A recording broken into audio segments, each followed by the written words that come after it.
In 1968, Dr. Shinya successfully developed the technique of colonoscopy in order to visualize the entire rectum and colon.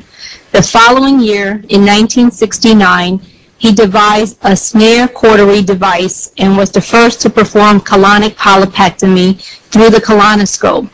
He has performed approximately 300,000 colonoscopic examinations and has noted that there appears to be a strong connection between intestinal appearance and lifestyle-related diseases. This video depicts a variety of different intestinal views, good and poor, related to various colonic and other diseases. He emphasizes the importance of lifestyle and healthy eating habits, which are critical to longevity and maintaining optimal health. This is a 45-year-old female. Her intestine is very soft, easily inflated by air, well-rounded, without any residual stool or mucus abnormality. She has been on Dr. Shinya's diet for over 5 years. 75-year-old female.